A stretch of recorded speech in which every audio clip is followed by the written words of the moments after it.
Well, hello, this is Jeff Gaudiosi, and you're on misplacedstraws.com where music comes to life. And my guest today is making a return trip to the site.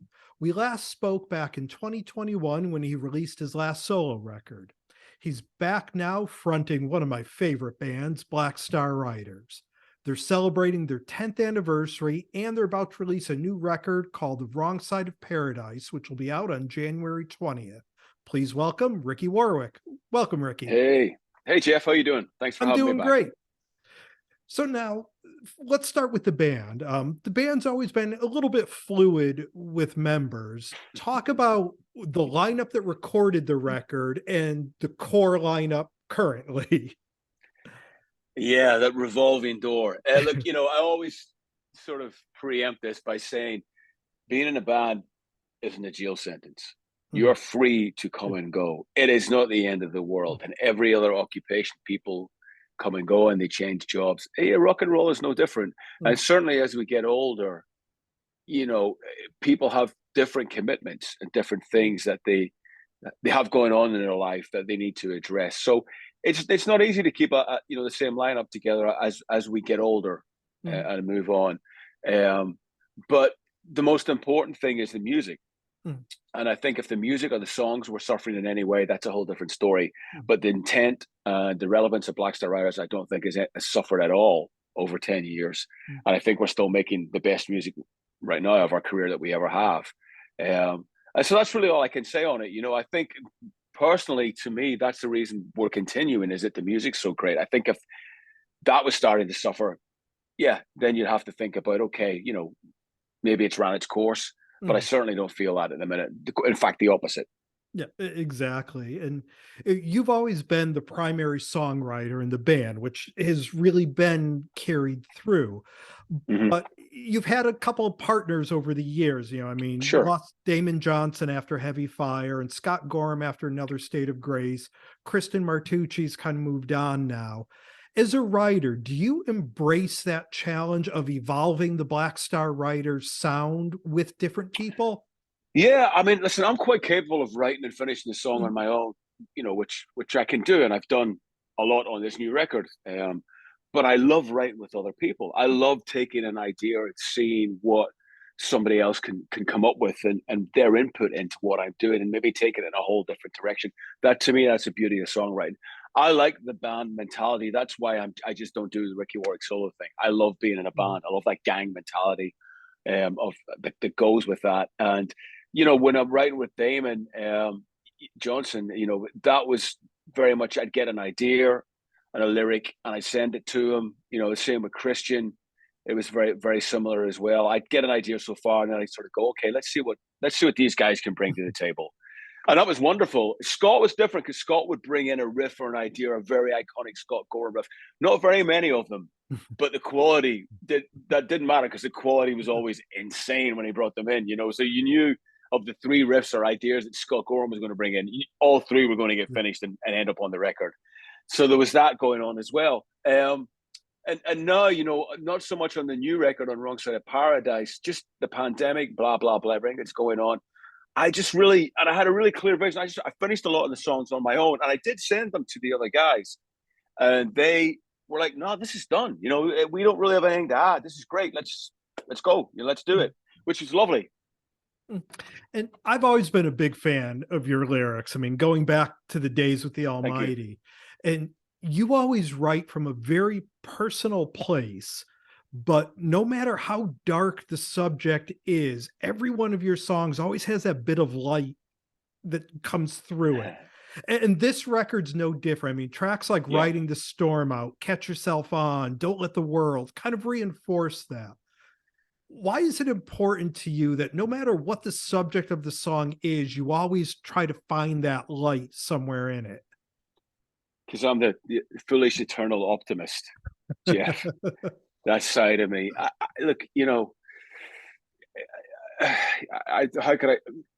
We're here to entertain, Mm, and I'm here to entertain people. That's the bottom line. That's what to me music is. You're entertaining somebody. You're engaging them. You're connecting with them. You're entertaining them. And And I think it's very easy to go, yeah, the world's screwed and we're all going to die and it's all terrible and blah blah blah. And that's a cop out. You have to sort of, I think, almost counteract that by going, yeah, this is what I think, and it's not really good right now. But what if we do this, or what if we didn't spread so much hatred and bigotry and division and try that kind of thing, and just sort of saying, I was always brought up to believe in a hard work ethic and positivity, and I just applying that in life, I think gets you more results than just walking around and going, we're all screwed, everything's terrible, the end.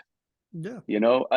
And I don't think people. I think people want music as an escapism too, Jeff. I think they don't. I think they want to get away from, the banality and the mundane and the everyday grind. And they don't want. The last thing they want is me telling them really how tough it is out there. I think I can tell them it's tough out there, but I can also say, hey, crank this song up and there's some positivity radiating out of these speakers, and try and latch onto that. Yeah, it's just been a hallmark of your career, I think, and going back to the Almighty through your Right. solo stuff, Absolutely. Yeah, Black no, well Star spotted. Riders. Yeah. Yep. And one thing I love about this band is sort of the evolution over the last 10 years. I think those first 3 records kind of go together as a trilogy, stand on their own, and really kind of feel like modern Thin Lizzy records.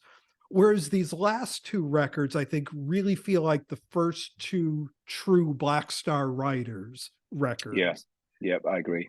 I was gonna say, is that something that you were conscious of, or is it just hear the It's songs just as they naturally come? that we evolved. I think we were very conscious of coming out of that Thin Lizzy shadow Mhm.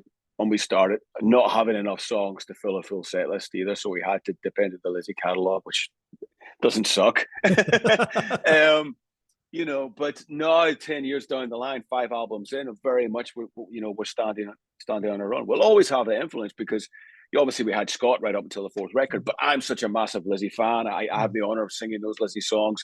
Phil's a huge influence on me. Scott's a huge influence on me. So that's always going to be there. But the band has definitely diversified and grown under its own banner, for want of a better term, in the last few years. And we're seeing that more and more now. Where it's a no-win situation, because you get a lot of the Lizzy fans going, well, it sounds too much like Thin Lizzy. And then you get the same time they're going, well, it doesn't really sound enough like Thin Lizzy. And you're kind of going, what do you want? How about it sounds like Black Star Riders? How about that? And I think that's where we're at with it. It sounds like Black Star Riders. That's what it sounds like. Yeah, no. I really like the record. I think the song that kind of stands out the most, Crazy Horses, the cover of the Osmonds song. And I don't think many people realize that the Osmonds put out a killer metal record back in 72. Mm-hmm. Yeah. How did you guys come to cover this song? Being a 6-7-year-old kid in 72, I was 6 in 72, and we would get the Osmonds TV show in the UK. Yeah. And I had 2 older sisters who were absolutely obsessed, as you were. They were in their teens at that point, so they were fawning all over the Osmonds. And we used to watch it, and I just remember that song, and I was just thought, this is amazing, even at a young age. And it's just always stuck with me over the years. And I've always thought I'm going to do a cover version of that one day. And Black Star Riders have never done a cover version up until this record. And I thought, well, people aren't going to expect us to do that. And I talked to the other guys in the band, and Robbie Crane loved the song, and Christian was completely up for it, and we're like, let's just do it. It sounds like fun, and it was, and it's great. It's a great dual lead vocal. Christian does a great job doing the dual vocals on it with me, and it's a lot of fun to record. And we've already played it live, and it's just great. It's killer. I'm sure. And talking about again that continuing evolution of this band. When you look at those first 3 records, they even had a clear visual style with the album cover. Mm-hmm. That style has kind of gone away over these last 2, and you're still working with the great Paul Tippett, but the cover for Wrong Side of Paradise is really different. Talk a bit about the cover artwork. Honestly, what happened, we were going to have a band shot on the cover, and we did a wonderful photo session with the great Ross Halfin. Mm-hmm. Which was phenomenal. And we had the shot picked out that was going to be the album cover. And then Christian got the call from Corey Taylor. The pandemic's over. Let's go to work. and the timelines clashed, and all. You know, obviously Christian Corey's his boy. He's been with him for 15, 16 years. He's like, I'm sorry, guys, but which we get. So we're like, all right, okay, that's the cover out the window. What are we going to do? So I went back to Paul and I sent him the lyrics for Wrong Side of Paradise and goes, this is the sort of meaning behind the song and what I'm trying to get at. He goes, okay, leave it with me. And like Paul always does, he just came back with that straight away. And I looked at it. You know, I was with my manager at that time. We both went, that's it. That's the cover. Mm-hmm. You know, he's nailed it. And I love it. I think, I'm so glad we didn't use a band photograph now anyway, because I think this is just far stronger and iconic. Well, he really did. I mean, it's such a striking image. And when you see the title of the record, you're like, and it brings me back to the days when, you used to be at the record store flipping through and that record cover caught you and you may have never heard the band, but you bought it because the cover was cool. This is that. I think so. It's a really strong, iconic cover. And I think when you hear the record in its entirety, the cover makes even more sense. Mm-hmm. And you know, I think it's just, sadly, it's kind of where we're at as a culture and as a society. You know, we're banging our head against that brick wall, trying to get ahead. You know, there's people working 2-3 jobs just to pay the bills, and that's sadly that's wrong. You know, and it's just, we're all just trying to get that little glimmer of light and that little bit of hope and that little bit of reward for all the struggles that we're putting in. Yeah.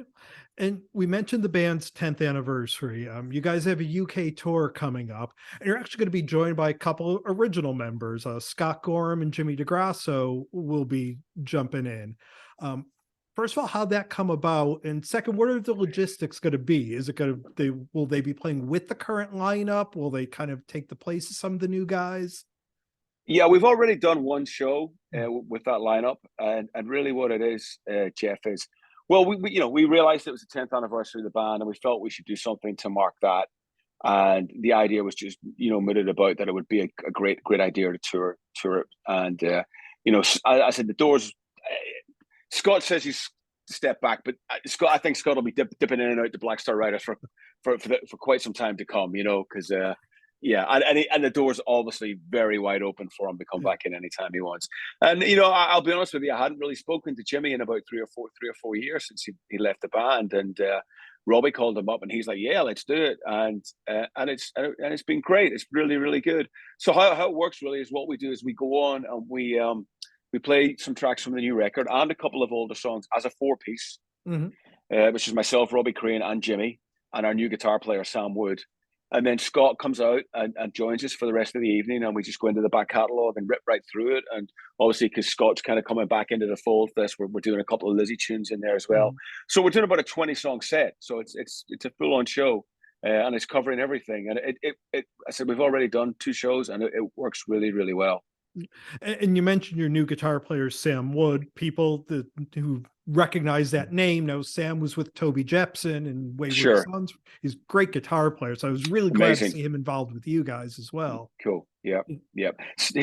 He's very underrated. In my opinion, he's probably, the best, one of the best British guitar players out there right now. And I really hope he starts getting the recognition that he deserves, because he's wonderful, and he's a great human being, and he's really brought a lot of, attitude and energy and fantastic musicianship to the band.